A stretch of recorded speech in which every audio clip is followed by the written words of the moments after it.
안녕하세요, 당뇨학사입니다. 오늘은 삼겹살에 대해서 이야기해 보려고 하는데요. 제가 고기를 많이 좋아하다 보니까 저도 삼겹살을 굉장히 많이 먹습니다. 삼겹살이 먹다 보면 정말 맛있잖아요. 맛있다 보니까 정말 많이 찾게 되기도 하고요. 구운 삼겹살이 맛있는 이유는 삼겹살을 구울 때 비계에서 기름이 나오잖아요. 이 기름에 의해서 다시 고기가 튀겨지면서 단백질이 분해되고 감칠맛이 더해져서 훨씬 맛있어진다고 합니다. 이렇게 맛있는 삼겹살이 당뇨 환자분들에게 어떤 영향을 미치는지 알아보고요. 또 어떻게 먹으면 좋을지 알려드리도록 하겠습니다. 자, 시작해 보겠습니다. 먼저 삼겹살의 안 좋은 영향에 대해서 말해 보겠습니다. 첫 번째로 삼겹살은 고칼로리 음식입니다. 삼겹살은 100g 기준으로 해서 335칼로리인데요. 보통 고깃집에서 1인분이 150g에서 200g 정도 되잖아요. 150g으로 기준으로 한다면 약 500칼로리, 200g을 기준으로 한다면 670칼로리 정도가 됩니다. 성인의 한 끼 식사 권장 칼로리가 약 600에서 900칼로리 정도가 되거든요. 삼겹살만 먹어도 거의 이 권장 칼로리를 다 채워버리게 됩니다. 결코 적은 칼로리는 아니라는 거죠. 게다가 삼겹살을 먹을 때는 밥도 먹고 야채도 먹고 술도 먹고 이것저것 많이 먹게 되니까 칼로리는 더 높아지게 됩니다. 당뇨병 환자의 약 60% 정도는 과체중으로 보고 있거든요. 그래서 고칼로리 음식은 좀 주의해야 할 필요가 있습니다. 두 번째, 삼겹살은 고지방 음식입니다. 앞서 말씀드린 대로 삼겹살의 비계에는 지방이 많이 들어있습니다. 이 비계에는 좋은 지방인 불포화 지방산도 많이 들어있지만 나쁜 지방인 포화 지방산도 많이 들어있습니다.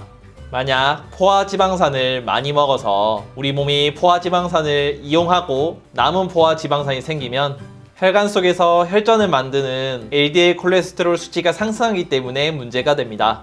그런데 당뇨인을 위한 분석인데 왜 갑자기 콜레스테롤 이야기를 하는 걸까요? 약국에 오시는 환자분들 처방전을 제가 많이 보잖아요. 당뇨약을 타가는 환자분들이 보통 고지혈증약도 같이 타가는 분들이 굉장히 많습니다. 그런 분들이 많이 계시기 때문에 당뇨약과 콜레스테롤 약을 한 가지 약에 같이 넣어서 복합적으로 나온 약이 있을 정도인데요. 그래서 당뇨 환자분들은 콜레스테롤 수치도 높은 분들이 많기 때문에 이런 부분도 신경 쓰셔야 하는 것입니다. 정리하자면 삼겹살은 고칼로리, 고지방 음식이라서 좋지 않다는 것인데요. 그러면 삼겹살을 먹지 말아야 할까요? 이 맛있는 걸 안 먹을 순 없겠죠. 삼겹살도 제대로 알고 적절하게 드시면 되겠습니다. 그 방법을 알려드릴게요.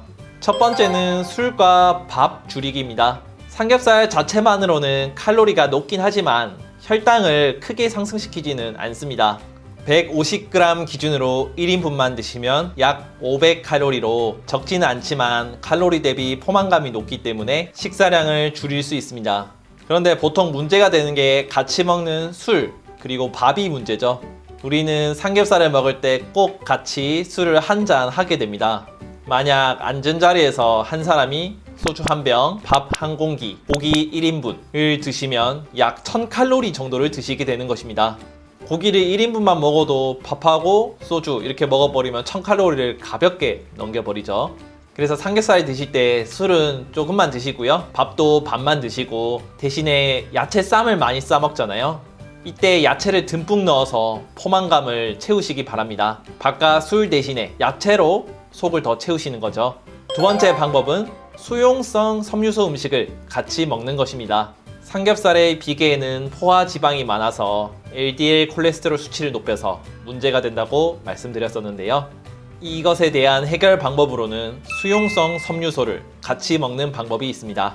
삼겹살을 먹을 때 수용성 섬유소 음식을 같이 먹으면 지방과 콜레스테롤이 몸으로 흡수되는 것을 어느 정도 막아주는데요. 수용성 섬유소인 베타글루칸과 펙틴 등이 물과 만나면 끈끈한 막을 형성합니다. 이 끈끈한 막은 소장 내벽을 코팅하는데요. 이 끈끈한 막이 콜레스테롤과 지방의 흡수를 막아서 도움을 주는 것입니다. 물론 이 막은 지방과 콜레스테롤 뿐만 아니라 탄수화물의 흡수도 막기 때문에 금상첨화이고요.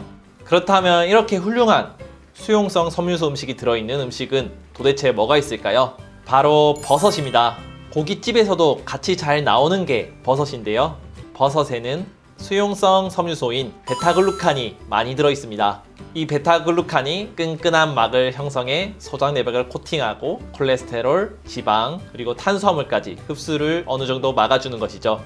게다가 베타글루칸은 면역력 증강을 위해서 쓰이는 영양제 성분이기도 한데요. 면역력을 위해서 베타글루칸을 영양제로 따로 사서 드시는 분들도 있습니다. 이렇게 따로 사서 드시는 분들도 계시는데 우리는 버섯을 먹으면 2마리 토끼를 잡을 수 있겠죠. 세 번째는 자연 방목 돼지를 먹는 것입니다. 자연에서 풀어서 키운 방목 육류의 경우에는 좁은 우리에서 사육된 고기보다 지방이 훨씬 적습니다. 방목 고기는 100g당 지방이 약 4g, 사육 고기는 100g당 지방이 약 20g이 되겠습니다. 똑같은 양을 드셔도 자연에서 풀어서 키운 돼지를 드시면 지방을 훨씬 덜 섭취하게 됩니다. 약 5배 정도나 덜 섭취하게 되겠죠. 물론 이런 고기들이 식감은 좀 떨어지고 값은 더 많이 비싼데요. 하지만 이런 동물복지 상품을 소비하는 것은 우리에게 큰 의미가 있습니다. 평생을 좁은 공간에서 고통받으며 살아간 돼지를 우리가 먹는 게 과연 우리 건강에 좋은 일이 될지는 생각해볼 일입니다. 오늘의 영상은 여기까지입니다. 여러분의 댓글과 좋아요는 저에게 항상 큰 힘이 됩니다. 항상 감사하게 생각하고 있습니다. 오늘도 도움이 되셨으면 좋아요와 구독 그리고 알림 설정까지 부탁드리겠습니다. 감사합니다.